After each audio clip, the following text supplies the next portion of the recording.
Hoje nós vamos falar sobre reposição hormonal, que é um tema que eu já falei bastante no meu perfil. No site a gente fala bastante, porque é um tema que quanto mais a gente sabe, mais a gente precisa aprender. E o Dr. Sérgio Conte, na verdade, é um especialista nisso, ele é ginecologista obstetra, professor da USP, chefe do setor de laparoscopia da Faculdade de Medicina da USP, mas hoje, Dr. Sérgio, nós vamos falar de reposição hormonal. Na verdade, meninas, é um tema que comporta milhões de perguntas, como a gente sabe, o chat está aberto para a gente responder. Eu e o Dr. Sérgio, a gente vai fazer um bate-papo rápido, informal no começo, e eu vou conseguir, se algumas perguntas eu consigo pensar para a gente tornar a conversa bastante rica, e depois a gente abre para as perguntas, né, doutor Sérgio? Primeiro, eu agradecer o espaço, a oportunidade e a presença de vocês, é o que dá sentido para isso, tá? Mas o que é o climatério, o que é a menopausa? Então, primeiro vamos definir algumas coisas simples, tá? Menopausa é a última menstruação. E para eu saber que foi a última menstruação, tem que transcorrer 12 meses após essa última menstruação. Climatério é uma coisa mais ampla. Climatério é um período que para algumas pessoas começa aos 35, 40 anos e vai até os 60, 65 anos de idade, onde ocorrem mudanças, a mulher passando de uma fase reprodutiva para uma fase onde ela não é mais reprodutiva. Isso é decorrente basicamente de quê? O ovário da mulher, os ovários da mulher, eles nascem com um número específico, restrito de óvulos, 300 mil, 400 mil óvulos. Ao longo da vida, esses óvulos são recrutados e todo mês vários são recrutados e um, teoricamente, é escolhido e é ovulado. Quando ocorre a falência desses ovários, esgota, esses folículos se esgotam, a paciente entra em menopausa. O climatério é quando começa a ficar insuficiente. E o que é insuficiente? É o óvulo? Não, são os hormônios produzidos nesse ovário. Em especial, a gente tem 3 hormônios, tá? Um é o estradiol, o estrogênio, o outro é a testosterona e o terceiro é a progesterona. A paciente, ela sente falta mesmo de 2. Estrogênio, ou ela pode sentir falta, né? De 2, estrogênio e testosterona. A progesterona, para falar a verdade, ela é aquele hormônio que é liberado logo após a ovulação, então ele tem uma relação mais clara com o TPM. Então, a mulher, no final, quando fica sem progesterona, é a parte boa, digamos assim. Ou, na realidade, não é ficar sem progesterona, é quando não ocorre a oscilação da progesterona, fica um nível contínuo mais ou menos estável, a paciente fica melhor. Mas, então, vamos lá. A paciente, no Brasil, a idade média da mulher entrar na menopausa é 48, 49 anos. Não quer dizer se uma menina de 42, 43 anos começar a ter sintomas, isso não quer dizer que não possa ser já uma insuficiência ovariana ou uma diminuição desses hormônios. Então, para a gente, médico, o mais importante, o que vai definir, são os sintomas.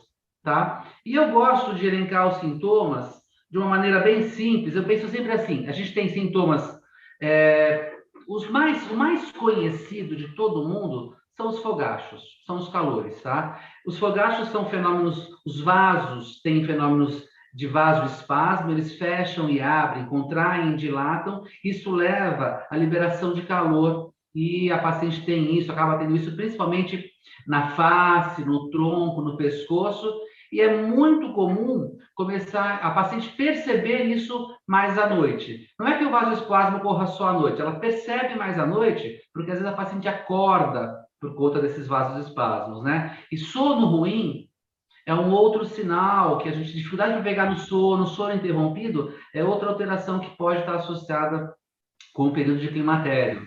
E ninguém fica bem se dorme mal 2, 3 noites seguidas, né? O sono, ele é reparador. Ele faz a reparação celular sempre. Você dormir mal, como agente médico dorme mal 1, 2 plantões, é uma coisa. Agora, você dormir mal sistematicamente, realmente leva a um desgaste, uma piora da qualidade de vida, tá? Então, esses são sintomas bem claros. Outra coisa que acontece é mudança de humor, né? A famosa labilidade emocional. Por um lado, a mulher fica irritada. Eu brinco que o cheiro do marido incomoda, né? O cheiro de tudo incomoda mesmo, né? Então, enfim. E, por outro lado, tem o choro fácil, às vezes, né? A paciente começa a chorar com uma facilidade incrível. Às vezes o marido faz um comentário diferente, o parceiro faz um comentário desagradável, a paciente, pum, chora ou explode, né? Esses são sintomas muito característicos, né? Às vezes eles chegam a ser anedóticos, né? Então eu lembro de ilustrações das mulheres com os leques, né? Se abanando com o leque, e é uma coisa que incomoda muito, né? O ar-condicionado do carro, né? Até um certo momento o homem quer mais gelado, depois a mulher quer mais gelado, né? Deixa eu só fazer uma pergunta que eu acho interessante a gente pontuar. Você me falou, doutor Sérgio, que o climatério ele pode começar em torno de 42, 43 anos. Até antes. Até antes. Isso que eu ia perguntar, porque eu conheço pessoas e já li a respeito de mulheres com 39, 40, elas apresentam esses sintomas de fato, mas existe uma crença, porque eu acho que questão de reposição hormonal e menopausa é um assunto dito agora, recentemente. Existe uma crença que fala assim, a menopausa é depois dos 50. Então, essas mulheres acabam não associando esses sintomas. Elas podem ter 42, 43 anos já com climatério. Muitas associam ainda como uma TPM. Então, a minha pergunta é o seguinte, se elas têm mais ou menos, assim, em torno de 3 sintomas, o que seria o ideal? Elas procurarem um ginecologista, obviamente, para fazer um exame de sangue, porque eu acho que, como você disse, 3 sintomas já caracterizam o climatério, né? É legal a sua colocação, e na realidade o exame de sangue ele não é importante para o diagnóstico. O exame de sangue ajuda para a gente definir estratégias terapêuticas para você evitar excessos, digamos assim, se a opção for repor hormônio, tá? Mas a idade oscila mesmo. Eu tenho uma paciente de 33 anos com menopausa precoce, mas aí são pontos fora da reta, né? Então eu sempre falo, 40, 38, 42 é uma fase onde a gente começa a ter uma densidade maior de pacientes que apresentam essas queixas, tá? Outra coisa que eu gosto de lembrar é o lapso de memória. As pacientes começam a esquecer. Como é o nome? Eu fui num restaurante. Como é o nome mesmo? Como é o nome? Então, esses lapsos de memória começam a ser mais presentes, tá? Uma pessoa perguntou, falou aqui da atrofia vaginal. Sem dúvida, os sintomas urogenitais, a diminuição do estrogênio faz com que a mucosa vaginal e a submucosa fique mais fininha. Isso dá sintomas relacionados a maior frequência de infecções urinárias, acordar à noite mais vezes para urinar, eventualmente desconforto na relação sexual, dor na penetração, por a vagina estar seca. Há uma dificuldade também da mulher atingir uma lubrificação adequada, tanto pela atrofia quanto pela diminuição de libido, né? Que é um outro sintoma, né? Eu brinco, né? O marido foi buscar os filhos na escola, perguntou de como foi o trabalho, perguntou da reunião e mesmo assim a mulher não quer saber dele. Então, assim, eu brinco, né? O cara não adianta ele... A libido feminina, ela começa no bom dia. Isso é um fato, é multifatorial. Mas se todo o resto é feito de uma forma legal e mesmo assim a paciente tem quase que uma aversão a ter relação, tem uma dificuldade, realmente a libido tá muito baixa nesse momento, tá? Das alterações não sentidas, tem duas que eu chamo a atenção. Uma é a piora do perfil lipídico, né? Com a diminuição do estrogênio, pioram os níveis de colesterol na circulação feminina, isso é um problema. E uma outra coisa é a diminuição da massa óssea, tá? Então, você tem situações onde a paciente, mesmo fazendo atividade física, fazendo esporte, ela tem uma diminuição da massa óssea. Então, essas são, em linhas gerais, as alterações que a gente verifica para esse período, né? Algumas mulheres se incomodam mais com algumas coisas, outras com outros problemas. Então, imagine o seguinte, eu tenho um paciente que a principal queixa dela é diminuição da libido. Eu tenho um paciente que a principal queixa dela é mudança da pele e piora do cabelo. É difícil a gente conciliar uma alternativa que resolva tudo. Como eu falo, não tem varinha mágica, entende? Existem uma gama de sintomas, na verdade, que levam a gente a procurar. E aí, quando entrando depois nos sintomas, uma questão que sempre me vem, e eu abri uma caixinha de perguntas, quando procura-se um médico, indica-se Reposição hormonal. Como é feito esse diagnóstico, doutor Sérgio? Como é indicada a reposição hormonal? Qual é o perfil da mulher? Fala, olha, agora você precisa de uma reposição hormonal. Isso é bem prático, né? Então, a paciente chega na consulta e ela tem 3, 4 desses sintomas, né? E aí ela chega e fala assim, bom, eu estou muito incomodada com os calores, eu estou muito incomodada com a secura vaginal, eu estou muito incomodada com a perda da libido. Lembrem-se que é uma síndrome do climatério, então não é um sintoma, é um conjunto de sintomas. A paciente vem, eu falo, bom, do ponto de vista clínico, você tem indicação de tratar essa síndrome de climatério. E aí, a primeira escolha de tratamento, o que a gente tem de melhor para isso, é a reposição hormonal com estrogênio. Entretanto, ou testosterona. Entretanto, eu preciso saber primeiro se aquela paciente que precisa, se ela quer tomar. E segundo, se ela precisa, quer, se ela pode tomar. Então, o que eu tenho que avaliar? Tenho que avaliar a parte cardiovascular dela. Se ela tiver um perfil de colesterol muito ruim, se ela tiver antecedentes recentes de trombose, se ela tiver mutações, como por exemplo o fator 5 de Leiden, se ela tiver história pessoal de câncer estrogênio dependente, câncer de mama e câncer de endométrio. Se ela tiver história familiar próxima de câncer de mama, mãe, irmã, tia, parentes próximos de primeiro grau, eu tenho uma situação onde o benefício da reposição hormonal tem que ser muito individualizado, pois os riscos são altos.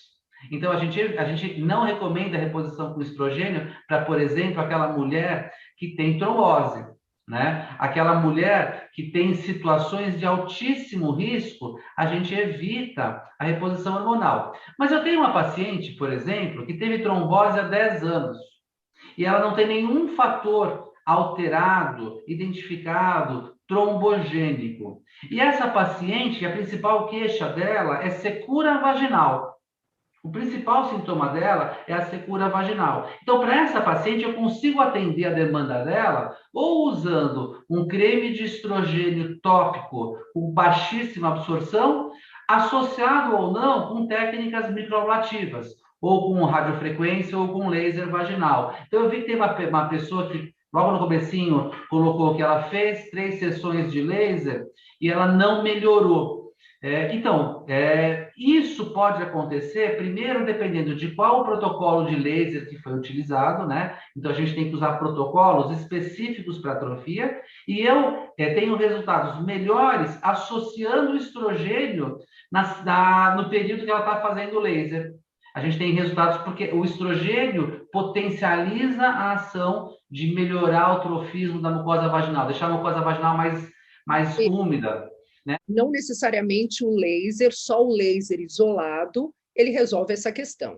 Realmente é uma situação que você tem que tomar um cuidado para não achar que um método vai resolver tudo. Então, às vezes, você precisa associar o laser com o estrogênio. Eu costumo dizer que a mucosa vaginal, já fazendo uma analogia, quando a mulher está no menacme, quando ela tem bastante estrogênio, a mucosa é como se fosse uma esponjinha do lado amarelo, aquela esponjinha que a gente usa na louça e tudo do lado amarelo. Ela é túrgida, ela retém líquido, ela é agradável ao toque. Quando a mulher entra na menopausa, vira o lado da esponjinha, ela fica verde, aquele lado durinho. Qual é o objetivo do laser? O laser não vai transformar o verdinho no amarelo. Isso é mentira, propaganda enganosa, fake. O laser ele consegue criar uma situação de redistribuição de colágeno, formação de novos vasos sanguíneos na região, e eu diria que a esponjinha fica laranja. Então, ela fica um intermediário entre os dois, onde o toque é agradável, onde a lubrificação vaginal é agradável, onde o espessamento do tecido embaixo da uretra é agradável, diminuindo a infecção urinária e melhorando a interação pênis-vagina durante a relação sexual. Então, a gente resolve isso e, às vezes, eu associo estrogênio para essa paciente também. Inclusive, o gancho, voltando, né, porque Eu acho muito interessante essa questão. A gente estava falando de pessoas que não têm indicação para fazer reposição hormonal, principalmente por câncer próximo. Chega uma paciente no seu consultório, como a gente estava conversando, e fala: eu tenho uma questão de tumor, já tive um tumor, eu tenho um familiar e tenho determinados sintomas. Se essa mulher ela não pode fazer a reposição com estrogênio, quais são os protocolos que podem amenizar de alguma forma esses sintomas? A gente tem algumas alternativas, algumas medicamentosas, outras não medicamentosas, tá? Se eu pensar, existem alguns inibidores da recaptura de serotonina que têm um efeito muito interessante na melhora de sintomas do climatério. Então, a gente muitas vezes associa um desses inibidores e a paciente em uma dose relativamente baixa, e a paciente tem melhora de alguns sintomas. Importante entender que alguns dos inibidores da recaptura de serotonina diminuem a libido. Então, se a libido baixa for uma queixa da paciente, aí a gente não pode usar essa estratégia. A gente tem que pensar qual outra estratégia. Existe uma droga chamada sinarizina, que é uma droga muito comum utilizada para labirintite, é o Estugeron, o nome comercial mais comum. A sinarizina, muitas vezes, a gente desenvolveu protocolos onde ela ajuda a melhorar os calores, os fogachos. Então, se a queixa principal é fogacho e a paciente não pode tomar hormônio, ela usa a sinarizina. Lembrem, tá? Hormônio, o estrogênio, quando pode, é a melhor alternativa, tá? Mas ela não pode, sinarizina. A gente tem alguns fitoterápicos. A prímula é uma alternativa também que nos ajuda, o óleo de prímula nos ajuda a resolver alguns dos sintomas. Ele tem uma participação interessante para alguns dos sintomas.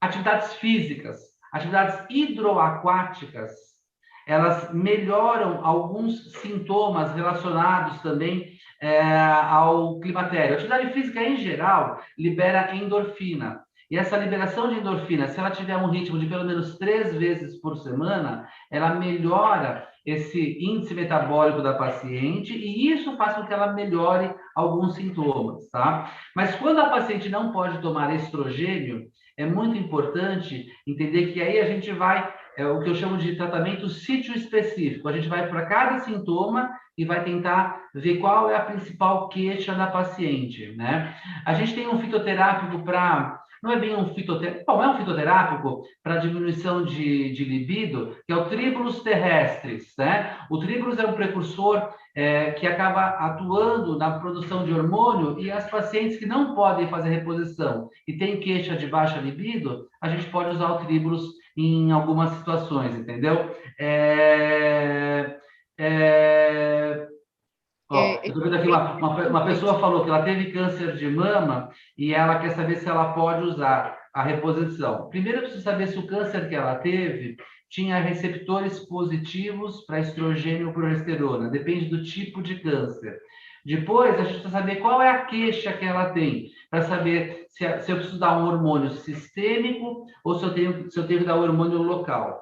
Do ponto de vista global, câncer de mama é uma contraindicação na pessoa, é uma contraindicação para reposição hormonal com estrogênio. Mas em algumas situações individualizadas, nós podemos usar, por exemplo, o transdérmico, né? A gente usava muito o adesivo está com problema porque a produção do adesivo foi parada para produzir vacina para a Covid, mas outra opção são os géis, tá? São alternativas que têm uma questão interessante. Quem pode, agora a gente já finalizando, quem pode fazer a reposição com estrogênio? Existem, eu vou dar um exemplo no meu caso, eu fiz inicialmente uma com oral e hoje eu sei que o oral não é mais indicado. É verdade, doutor Sérgio? Quais os tipos de reposição que você indica para suas pacientes? Depois a gente fala do implante, que eu acho... A via oral, ela é a via mais antiga de reposição, uma das mais antigas de reposição. No início desse século, teve um estudo importante que mostrou um aumento de risco para câncer de mama nas pacientes que usavam reposição de estrogênio e progesterona por via oral, tá? Esse estudo, ele caiu como uma bomba. Por quê? Porque existia uma filosofia antes de que toda paciente deveria fazer reposição, inclusive as que não tivessem sintomas. Então, era uma coisa meio profilática, né? Isso até hoje é muito discutível, é no mínimo discutível. Eu não compartilho dessa ideia de fazer profilaticamente. Eu gosto da ideia de, se a paciente tem sintomas, se ela tem necessidade, eu vou suplementar o que está faltando.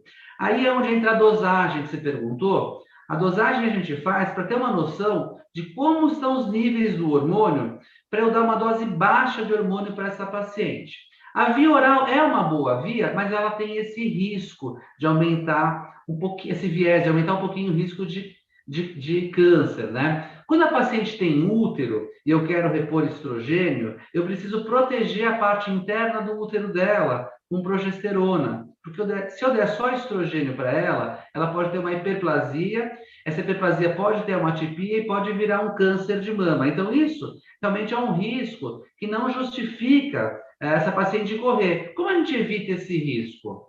A gente usa uma medicação que é a progesterona para proteger o endométrio. Como que eu posso dar progesterona para essa paciente, Cláudio? Eu posso dar a via oral para ela. Ela vai reter líquido, pode ter labilidade emocional, ela não vai curtir. Eu posso usar óvulos vaginais de progesterona natural. É uma alternativa bacana. Só que às vezes a paciente não gosta de ficar com aquela secreção na vagina do óvulo. Eu posso usar o gel de testosterona, eu posso, só que ela tem uma absorção um pouquinho mais errática e ela precisa fazer isso todo dia.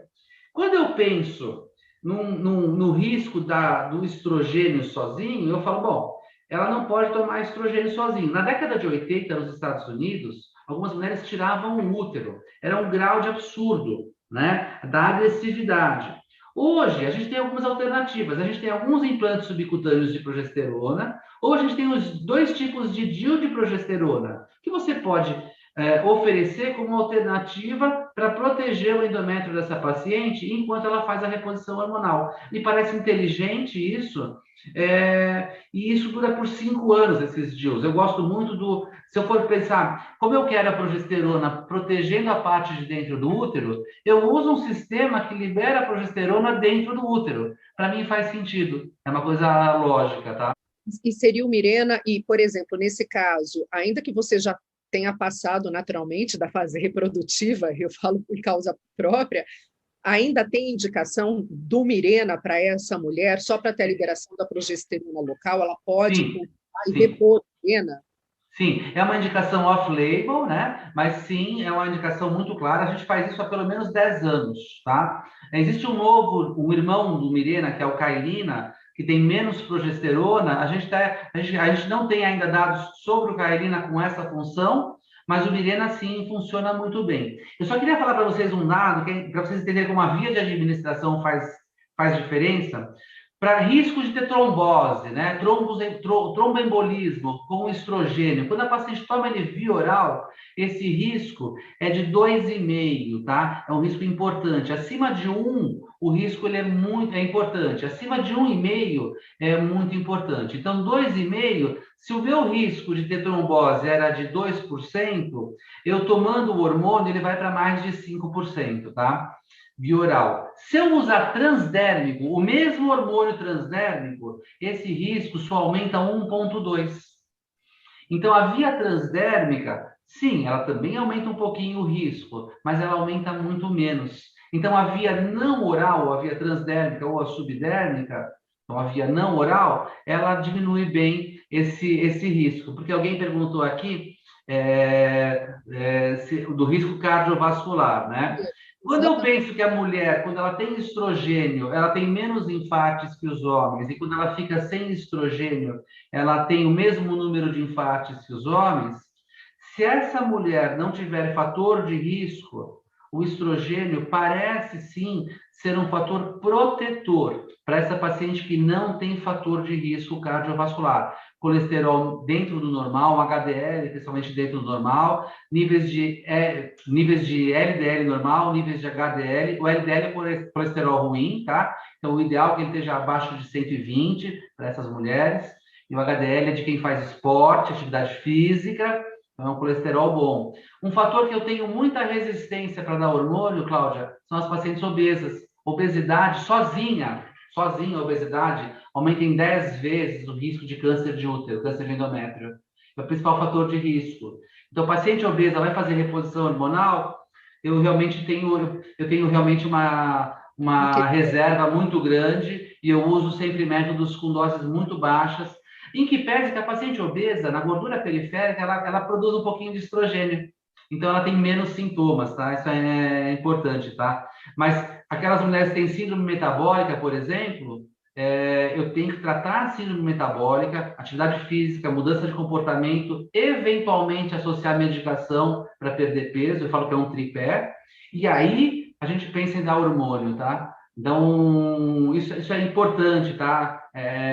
Sempre falando em reposição hormonal, tá? Vantagem de fazer de não fazer E até reposição. quando se faz a reposição? Até quando é difícil, tá? Minha mãe fez até os 80, tá? Minha mãe tá com 82, fez até os 80, tá? Pode, porque me falaram que era até 5 anos depois da menopausa, eu já entrei em pânico. Então, respondendo, até quando hormônios bioidênticos e quem opta por não fazer a reposição hormonal? Não fazer reposição é absolutamente correto, é uma escolha, desde que a paciente não tenha deficiência desses hormônios, tá? E aí a gente tem que ver uma coisa interessante, que eu falo que é a massa óssea. Massa óssea é um bom parâmetro. Ela tem a massa óssea normal, não tem sintoma, ela não tem necessidade de fazer reposição. Existem alguns trabalhos bacanas falando que a reposição hormonal diminui a frequência de Alzheimer. Então, eu tenho pacientes com histórico familiar de Alzheimer. Nessas pacientes, eu prolongo mais um pouco essa reposição hormonal. Não tem momento para parar a reposição. Não tem. O que a gente sabe é que os maiores benefícios acontecem nos primeiros 5 a 10 anos de uso, tá? Isso é muito importante. Mas eu lembro de uma paciente muito querida, que ela teve aqui há pouco tempo, a filha é minha paciente, a filha teve ontem aqui, e ela teve há uns 2 meses aqui, ela tem 70 e pouquinhos anos, e ela fala que eu sou preconceituoso com a terceira idade. E eu adoro as críticas, ela é uma pessoa super inteligente, então, porque ela tem uma atividade sexual super bacana com um parceiro novo e ela tem mais de 70 anos de idade. Então, ela fala que para ela a reposição hormonal é fundamental porque ela faz bem para ela. E eu falo, querida, desde que a gente faça os controles, mamografia anual, essa paciente é esterectomizada, ela não tem útero, mamografia anual, avaliação do perfil lipídico anual, perfeito, a gente pode fazer a reposição hormonal, mas são situações individuais, tá? Eu não vejo desvantagem em não fazer a reposição para quem não quer, tá? Eu acho que é uma decisão da paciente, é uma decisão compartilhada entre médico e paciente. Eu vejo desvantagem na paciente viver mal, poder fazer a reposição hormonal e escolher não fazer. Mas eu tenho que respeitar isso. E eu lembro de uma paciente agora, nesse instante, que ela não quer fazer, ela tem muito medo de câncer. Ela não tem antecedente, não tem nada. É uma paciente muito querida também, e ela não quer fazer a reposição. Então, ela tentou o Estugeron para os calores, a Sinarizina foi muito bem, a gente fez laser para a parte vaginal, foi muito bem, mas a parte cognitiva dela, a questão de memória, de raciocínio, ela não zerou, entendeu? Ela fala, eu estou mais devagar. Eu falo, tá mais devagar. Tá, e aí o hormônio pode ajudar, é óbvio, né? O hormônio, sem dúvida, ajuda. Eu estou olhando aqui nas minhas aulas de hormônios, se tem alguma coisa que eu tenha que falar de exames, até outro exame importante, tá, de fazer, que eu sempre gosto antes de reposição, é fazer um Doppler de carótida, tá? Para avaliar se essa paciente já não tem colesterol, placa de colesterol nessa região, porque isso é um fator de aumento de riscos cardiovasculares, entendeu? Eu gostei da pergunta, não é assim, não escolhemos ou câncer ou doenças cardiovasculares, não, eu espero que não tenha nada, né? Nem câncer, nem doença cardiovascular, que a gente consiga repor. Mas a minha função como ginecologista, antes, é de ser médico da paciente, então eu tenho que tatear e falar, não tem risco cardiovascular, não tem risco de câncer, a gente repõe. O risco é baixo. Vamos fazer uma reposição transdérmica. Vamos fazer uma reposição por um período de 2 anos. Vamos ver como fica sem. Vamos analisar o resto. Muda estilo de vida, diminui ingesta, aumenta a atividade física. Você entende? É um conjunto, pessoal. Não é? Eu não tenho a fórmula mágica. Alguns colegas, algumas pessoas, são colegas, eles vendem uma situação onde, não, eu vou fazer de um jeito, você não vai ter problema, e funciona muito bem por 2, 3 anos. O problema é a longevidade. Né? Meu raciocínio é que a paciente fique bem enquanto ela estiver viva, na realidade, né? Então, a dose do hormônio e o tipo do hormônio, eu sou muito conservador, digamos assim, tá? Daqui a pouco eu vou entrar nos implantes, né? Mas pode falar.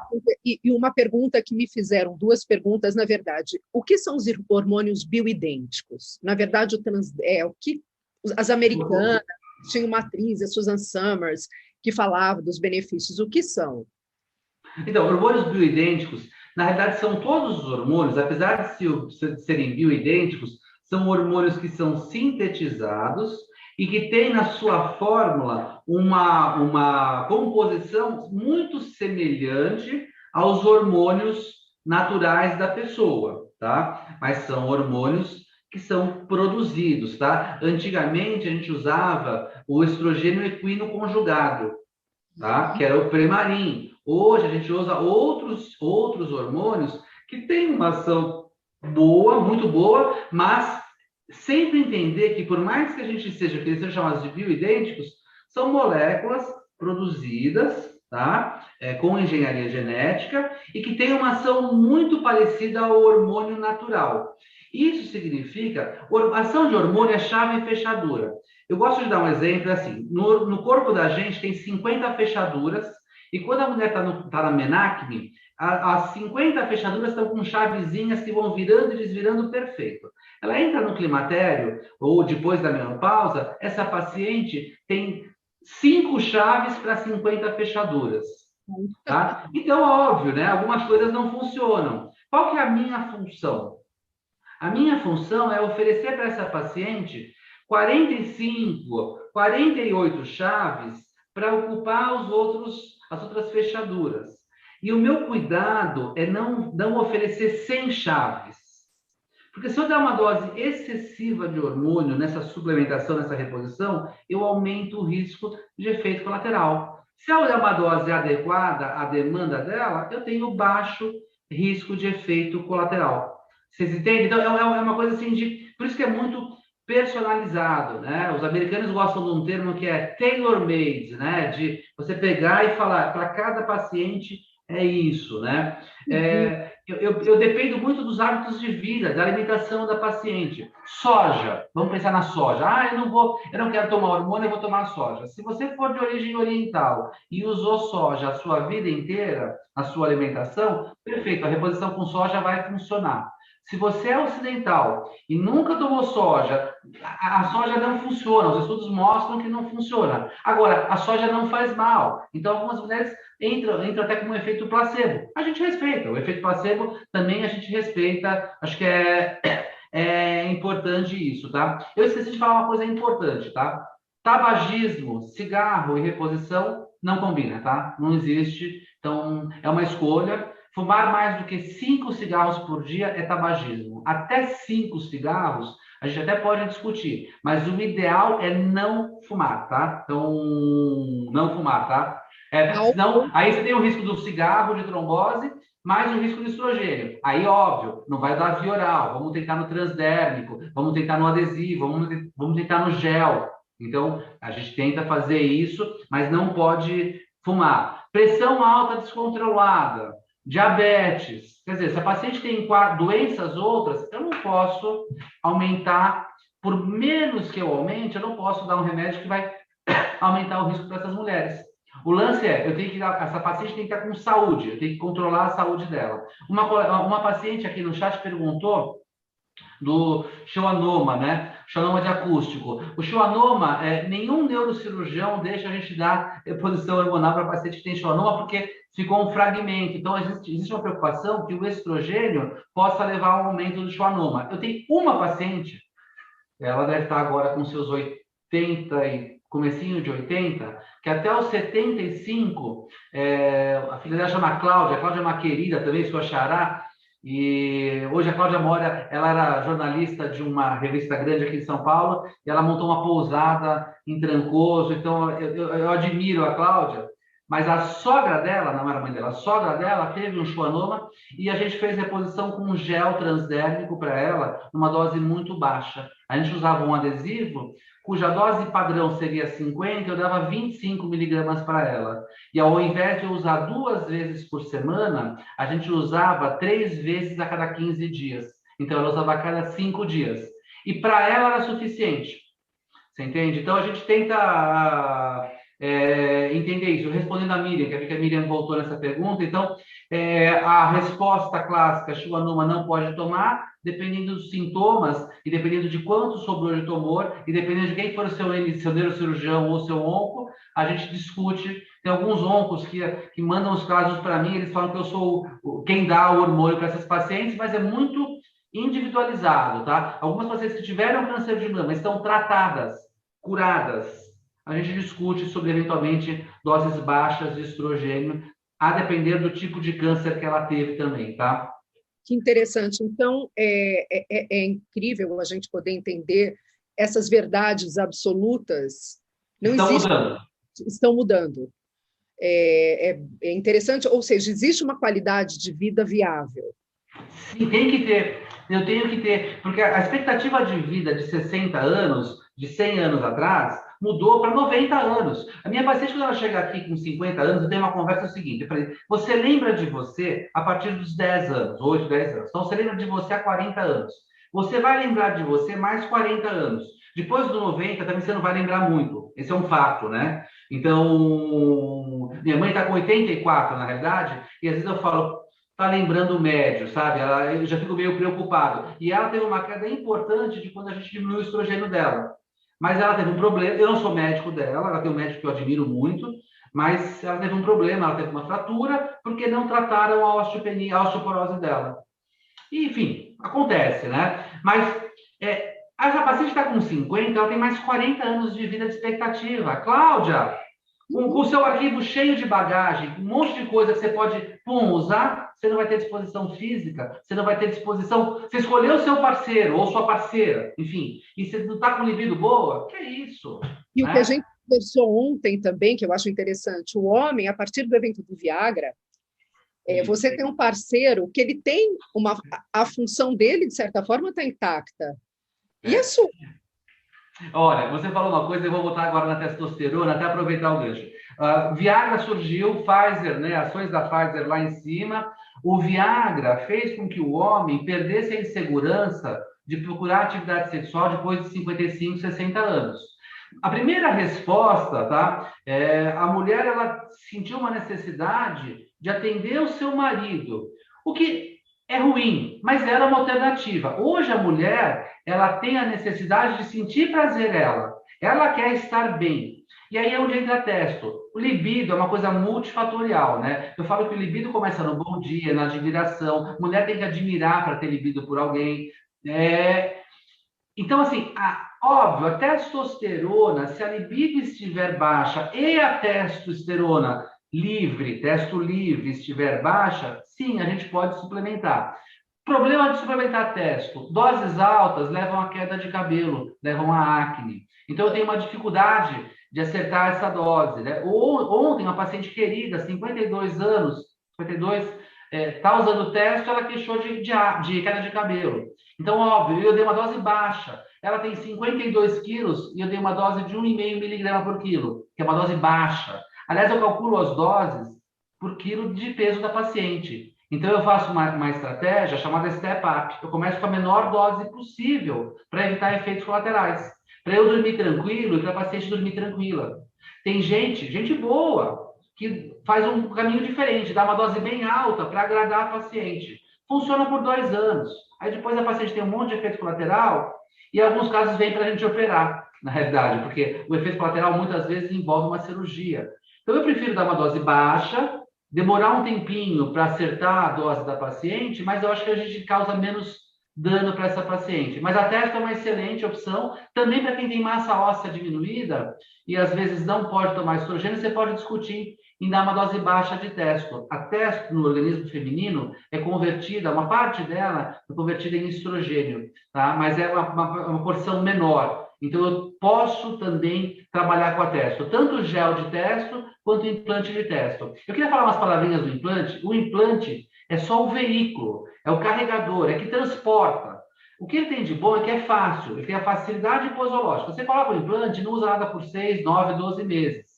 Mas o hormônio que está dentro dele, ele não faz mágica, tá? Ele é só um hormônio. A gente tem um hormônio que está na moda, que é a gestrinona. A gestrinona é uma progesterona, um tipo de progestágeno, que tem ação androgênica. Então, ela é uma droga boa para quem tem endometriose, para quem tem mioma, é uma droga boa. E ela pode ajudar na definição de massa muscular, tal, mas isso tudo tem que ser muito, muito personalizado, porque eu vejo gente tomando testo e gestrinona e com clitóris de 1,5 centímetro, 2 centímetros. E com a voz diferente. Isso que eu ia perguntar. Quem tem oportunidade de ver, eu conheço várias mulheres em academia que mudam radicalmente a voz. A gente percebe e fica com aquela massa muscular, elas vão se masculinizando. Isso é por conta da testo aumentar? Isso é por conta da testo. Isso é o que você está vendo. Eu vejo mais coisa do que isso, tá? Você viu a voz e o músculo. Eu vejo, quando elas vêm aqui, eu vejo mais coisas, tá? Então, é interessante isso, né? Eu tenho algumas pacientes de fora de São Paulo, tem algumas pessoas muito boas em reposição hormonal em Brasília, em outros lugares, e eu, às vezes, sou até mais conservadores do que eles, né? Eles dão doses maiores do que eu dou, e as pacientes ficam felizes, mas eu não gosto de ver efeito colateral. Eu tive uma educação, que é interessante isso, né? Tanto educação pessoal como educação médica, de fazer o melhor, buscar o 100%. A gente sabe que é impossível o 100%, mas eu não posso, eu tenho que tomar um cuidado muito grande para não errar, para não causar um malefício. Então, por isso que eu acho que a reposição por testo, em que pese ser uma excelente alternativa, a gente tem que escolher exatamente quem vai ser a paciente que a gente vai fazer essa reposição e oferecer isso em doses adequadas, doses fisiológicas e não doses suprafisiológicas, tá? Então, 1 miligrama por quilo, 1,5 miligrama por quilo é uma dose boa. O gel transdérmico, você pode usar aí algumas vezes, 3, 4 vezes na semana, são alternativas boas, mas não muito mais do que isso, entendeu? Uma paciente falou aqui de reposição, a avó teve câncer com 61 anos, faz tempo, faleceu. Reposição seria ruim para mim?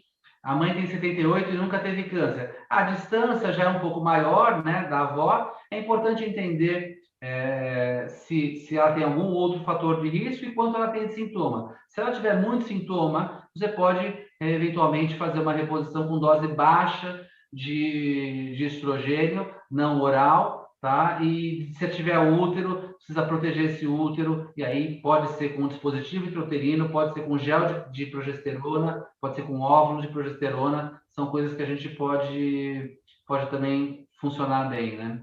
Doutor Sérgio, por que ainda existe a crença em algumas mulheres, crença antiga, mas a gente encontra, que acreditam que reposição hormonal engorda? Isso. Existe uma diminuição do metabolismo da mulher quando ela entra na menopausa, tá?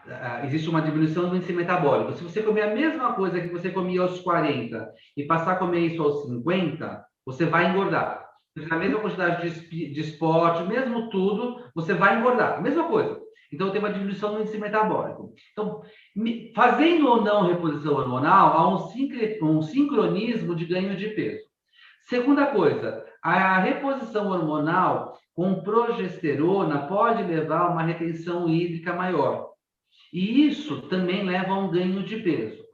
Terceira coisa, na fase após a menopausa, muitas mulheres trocam a atividade física pelo restaurante. Muitas, né? Então, eu tenho pacientes que iam antes no parque de manhã, depois de deixar os filhos na escola, não sei o quê, agora elas vão naquela padaria que tem perto do Ibirapuera, lá, eu não vou falar o nome, porque eu não, enfim, mas elas vão lá e tomam um café. Um dia eu saí de um hospital lá perto e fui tomar um café, estavam todas elas tomando um café. Tinham 3 pacientes minhas, num grupo grande, tomando café da manhã às 10h30 da manhã. Eu falei, nossa, aí engorda mesmo. Então, os hábitos mudam, mas a diminuição do metabolismo pela diminuição do estrogênio leva ao aumento de peso. A suplementação com progesterona, que é absolutamente necessária em mulheres que têm útero, também leva ao aumento de peso, tá? Essa pergunta também é... A testosterona, ó, eu uso gel de testosterona, Sandrina Gel e testosterona. O Sandrina Gel é um gel de estrogênio. Veja, by the book, estrogênio com útero igual a usar progesterona também. A testosterona pode ajudar um pouquinho isso, porque a testosterona contrapõe a ação do estrogênio do endométrio. Então, essa paciente, por exemplo, eu faria um controle ultrassonográfico dela periódico para avaliar a espessura do endométrio. Se o Sandrina Gel não estiver levando a espessura do endométrio para alterar, eu deixo ela usar o Sandrina Gel sem progesterona. Se estiver levando a algum tipo de espessamento do endométrio, aí tem que usar a progesterona. Às vezes, a gente pode usar a progesterona a cada 3 meses, só que aí a paciente vai menstruar. E as mulheres não gostam de menstruar depois de uma certa fase da vida, tá? Mas a gente pode fazer isso. Elas menstruam, tendo entrado na menopausa? Elas têm o que a gente chama de sangramento de privação. Se eu der progesterona por 10 dias, por exemplo, e parar essa progesterona, ela pode sangrar. Ela pode ter um sangramento. A gente chama de sangramento de privação, que a paciente vai achar que menstruou, entendeu? Mas é um sangramento de privação. Então, e aí ela pode confundir com sangramento pós-menopausa. Então, aí por isso que não é a maneira que a gente mais gosta de fazer, tá? Aí eu particularmente vou muito bem com Mirena para esse tipo de situação. Mais uma pergunta. Minha mãe teve câncer de ovário, mas fiz mapeamento genético e verificamos que estou dentro da linha para a população em geral. Essa paciente que a mãe teve o câncer, porque nós falamos do câncer de mama, o câncer de ovário, ele também pode ser proibitivo familiar? Não, se for um câncer de ovário com estudo genético normal, quer dizer, ela não tem alteração do BRCA1, BRCA2, ela não tem risco de câncer de mama, ela pode fazer reposição hormonal se não tiver nenhuma outra contraindicação. Sim, ela pode fazer, porque ela entrou no risco normal da população. Tá? Então, existe um risco associado de ovário e mama, o risco genético. Então, ela fez esse estudo, o risco genético dela não está presente, então, teoricamente, ela pode fazer a reposição, sim, se ela tiver sintomas, se ela precisar. E outra pergunta, o câncer de mama da avó é considerado parentesco próximo? A mãe não Então, teve. o câncer de mama da avó é um parentesco próximo, a mãe não teve, mas aí a gente tem que analisar qual a idade que a avó teve o câncer. Se essa idade for acima dos 50 anos, o risco é menor, tá? E se essa paciente tem algum outro fator de risco. Então, ela pode fazer, sim, a reposição, desde que se monitore com a mamografia, ultrassom de mamas e mamografia sistematicamente, tá? Bom, doutor Sérgio, nós estamos há 1 hora conversando. Impossível. Há 1 hora, tem tantas perguntas e a gente está respondendo. Eu ia perguntar se tem algum assunto que eu não abordei ou se a gente abre agora para as perguntas identificáveis, se elas querem participar da conversa. Tanto faz. Eu acho que assim, a única coisa sempre importante é falar que a reposição hormonal ela não atua sozinha, né? É um conjunto, né? Então, atividade física, sono bom, bons relacionamentos, né? Isso é uma coisa, bons relacionamentos, não só conjugais, né? Marido, esposa, companheira, mas relacionamentos familiares, relacionamentos afetivos com amigos. Isso leva a uma melhora da qualidade de vida. Planos, né? Então, eu sempre falo para as minhas pacientes, quando elas vêm aqui, quais são os seus planos agora? Os meus filhos cresceram, quais são os seus planos? Tem que ter plano, né? E aí sim entra a reposição hormonal. Acho que aí, cara, legal, vamos dar uma força, né? Vamos dar uma turbinada, digamos assim, né? Vamos te dar uma energia maior. A testo é um hormônio que dá uma pegada, né? Então, ele dá uma pegada, às vezes, para aquela paciente que está meio triste, meio depressiva, às vezes a gente dá um pouquinho de testo para ela ter uma pegada na agressividade positiva para enfrentar as questões do dia a dia. Não é só para libido, tá? Mas tem que ser um pouquinho, né? Não muito. O hormônio não faz o trabalho dele sozinho, né? O hormônio ele tem que estar num ambiente favorável, né? Obesas, tem que tratar a obesidade. A obesidade me estressa muito aqui, muito. A hora que eu chego assim, às vezes até um pouquinho... Minha secretária, que eu falo que eu passo do ponto, é quando eu vou falar sobre obesidade com as pacientes, né? Porque eu acho que a obesidade é um fator de risco de saúde muito brabo, tá? Libido não é só hormônio, tá? Reduzir libido ao hormônio é simplista, é uma resposta simples de uma pergunta difícil, tá? Então, não existe resposta simples para pergunta difícil. Libido é um conjunto, né? Libido é um conjunto e eu tento entender um pouquinho, mas eu estou longe de entender, né? Algumas coisinhas a gente tenta pescar aqui e ali, tá? Mas acho que se as pessoas quiserem perguntar, eu estou totalmente aberto para perguntas, para mim é tranquilo isso, tá? Aí a gente abriria o microfone. Olha, para obesidade tem mais uma questão aqui. Eu gostei. Para a obesidade, os victosos. Eu gostei desse termo, os injetáveis, né? Os injetáveis, eles funcionam. Obesidade é um tripé. Tratar a obesidade é um tripé. Isso eu tenho muito claro na minha cabeça. Você tem que dar mudança de estilo alimentar, reeducação alimentar. Atividade física. Pode comer bolachinha, não tem problema, Liliana. Pode comer, não faz mal, tá? Mudança de hábito alimentar. Atividade física e medicação. Esse tripé, se você tiver uma atividade física muito boa e alimentação muito boa, você talvez não precise da medicação.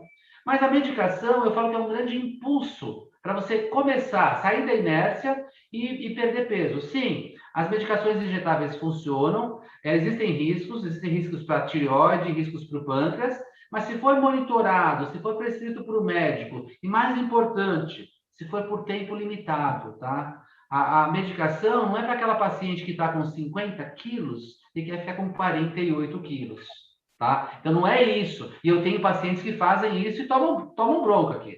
A medicação é para aquela paciente que está com um IMC acima de 26, 27 e tem que baixar o seu IMC para baixo de 25, 24. Aí sim a medicação faz sentido, né? Eu tenho uma relação muito forte com algumas endocrinologistas e eu sempre falo para elas, né? Eu até prescrevo a medicação injetável, mas desde que elas façam o papel delas no exercício e da atividade, da mudança alimentar, tá? Mas sim, as medicações funcionam, tá? As doenças ósseas, né? Eu vi osteopatia. A grande questão nessa fase, você pode ter dores articulares, a diminuição do estrogênio diminui a embebição, né? A umidade das cartilagens aumenta um pouco de doença articular, e as osteopenias e osteoporoses são questões importantes. Então, tanto o estrogênio quanto testosterona, quanto androgênios melhoram a parte óssea, junto com atividade física, alimentação, evitar Coca-Cola, evitar café, evitar xantinas em geral, fazer alguma reposição de cálcio, vitamina D. As pessoas tomam vitamina D, mas não tomam sol.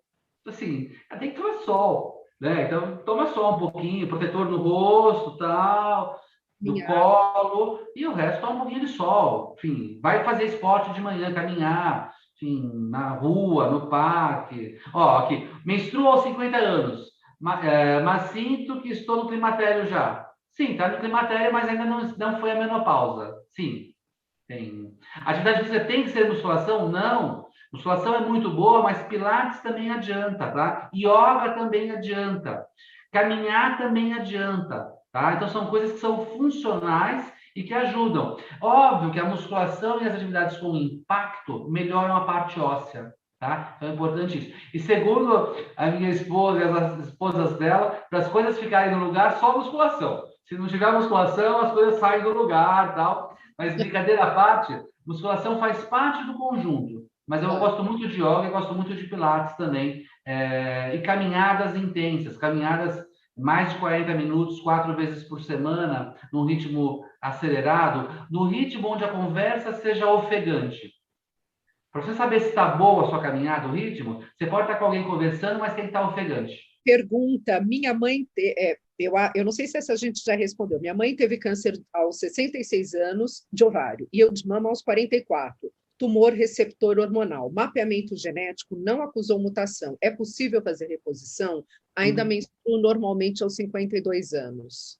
Que sorte, Renata, né, que você menstrua normalmente aos 52 anos, porque fazer a reposição para você seria uma contraindicação pelo seu câncer de mama aos 44 com tumor, com receptor hormonal positivo, né? Eu também precisaria saber qual cirurgia você fez. Às vezes a paciente fez uma mastectomia bilateral por uma série de questões, até seria discutível para ela, uma mastectomia bilateral com reconstrução seria discutível, mas menstruando normal aos 52 anos, mastectomia bilateral, você está vendo? Porque esse caso é um caso discutível.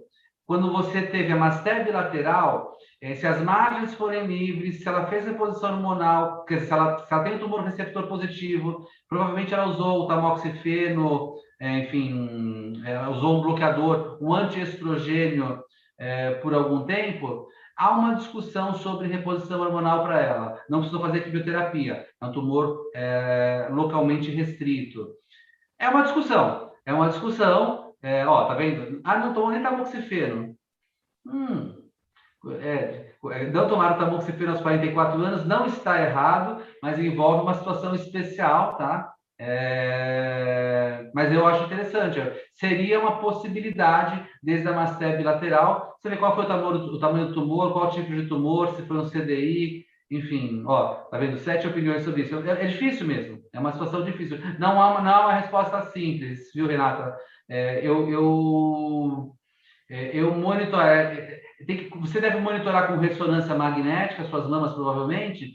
Então, é uma discussão. Depende dos seus sintomas. Se tiver muito sintoma, eu arriscaria uma reposição, eventualmente, com doses baixas de gel de estrogênio. Gel, tá? Eu não usaria nenhum implante, no seu caso, usaria gel com doses baixas de estrogênio. Gel por quê? Porque eu paro o gel no mesmo instante. Reversibilidade imediata.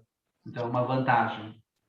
Doutor Sérgio, tem uma pergunta da Tina. Eu uso Mirena há 20 anos, tenho 50 e não tenho sintomas da menopausa, além de lapsos de memória. Será que o Mirena está adiando ou disfarçando a menopausa? O Mirena, ele não muda os níveis de estrogênio circulante. O Mirena só leva você a não menstruar, provavelmente você não está menstruando. Se você não tem sintomas, para a gente não importa se você está na menopausa ou não. É importante isso, tá? Se você não tem sintoma, você pode estar numa menopausa que eu chamo compensada, onde você não precisa fazer reposição hormonal. Se você quiser saber como estão as coisas, você pode fazer a dosagem de 3 hormônios: hormônio folículo estimulante, FSH, hormônio luteinizante, LH, e o estradiol. Se o FSH e o LH estiverem muito altos, acima de 35, 40, você está sinalizando que deve estar na menopausa, e o estradiol deve estar abaixo de 0,5, pelo menos, tá? Então, aí sim você vai saber, estou na menopausa e não tenho sintoma. Ótimo, perfeito. Você é a paciente que a gente gosta de ter. Eu tenho algumas aqui, eu fico feliz da vida com elas. Eu tenho uma paciente querida que teve um tumor placentário aos 40, e a gente fez uma estratégia de não tirar o útero dela.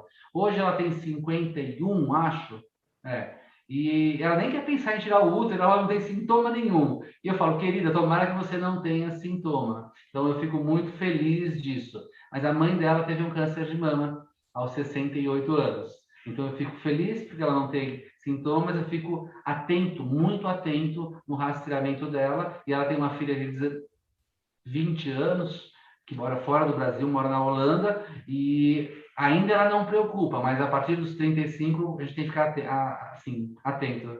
Eu vi um meme inglês, que as inglesas elas têm umas questões, eu acho que é pelo sistema de saúde, é o NHS que elas tomam, eu acho que tem um hormônio que elas não podem tomar.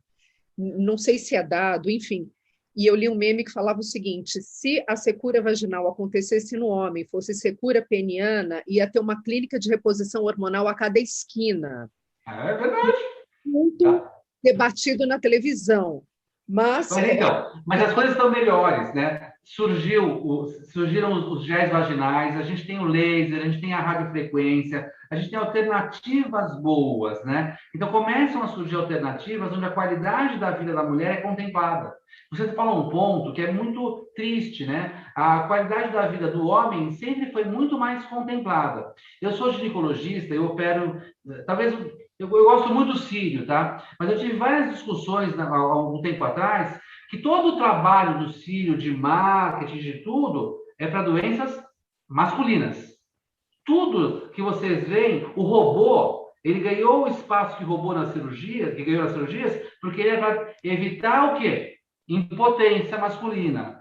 Então, a gente tem um apelo tão grande para a vida dos homens, e para as mulheres, a coisa não é tão simples, tá? E agora está... Eu te falo que eu vejo essa mudança, que eu tento analisar historicamente, né?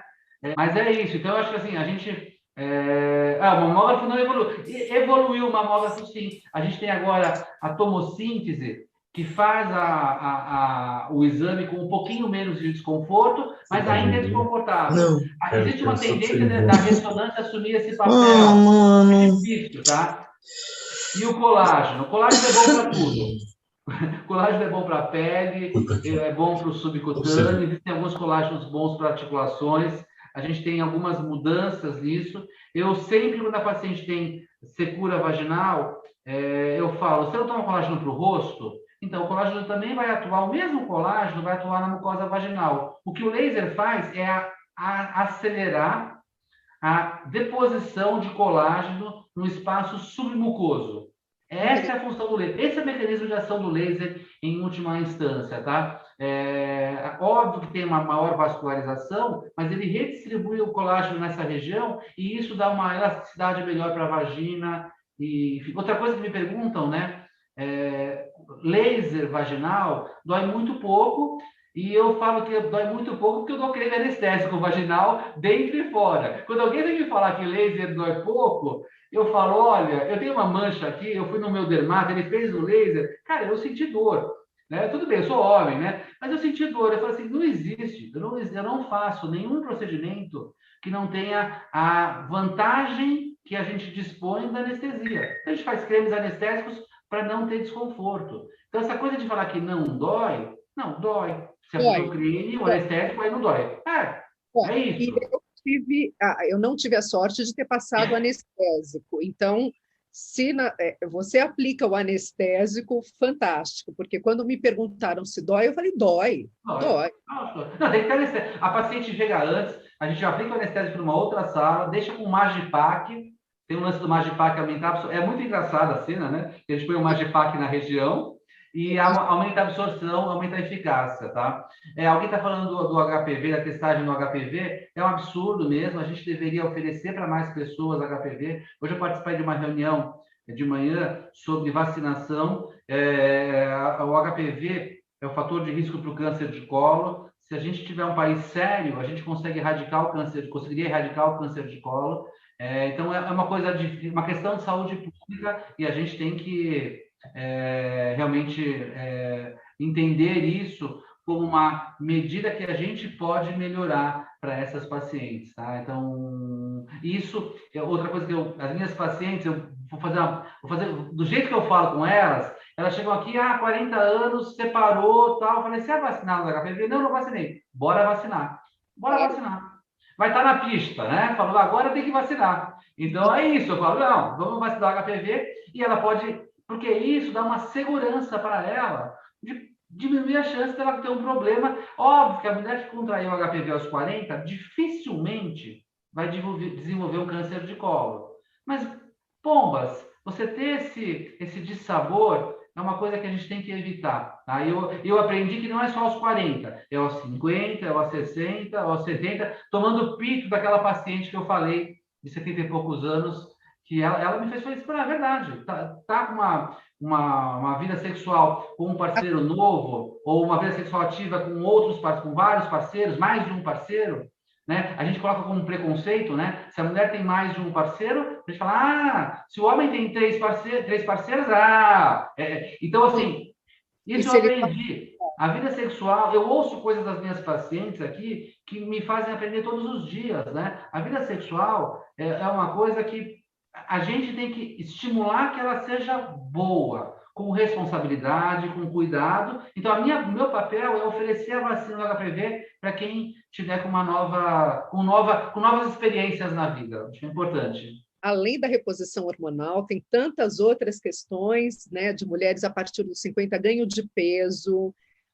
Enfim, a gente deu uma pincelada rápida aqui, mas é uma questão a ser dita também. Eu acho que a gente pode conversar sobre isso numa próxima live, no próximo Zoom. Fica aqui o convite. Meninas, Vai ser um mais alguma prazer. Eu falo que coisa? vai ser um prazer. Para mim, realmente é sempre um prazer estar participando, enfim, dividindo informações, aprendendo, né? Porque se não é Então, o ginecologista, que é o nosso clínico geral, quem vai ser, né? exatamente. Não, eu brinco que eu sei, eu escuto mais coisas que qualquer clínico e mais coisas que qualquer padre, né? Então, vai falar para quem? Fala para o ginecologista, né? Aqui é Claro, confessionário, né? é É isso, tudo. né? E a minha função é não julgar, Eu, nunca julgar. terapeuta. Bom, meninas, se ninguém mais tiver nenhuma pergunta, padre, psiquiatra, absolutamente tudo. Doutor Sérgio, eu queria Isso aí. agradecer muito, muito, acho que foi super esclarecedor.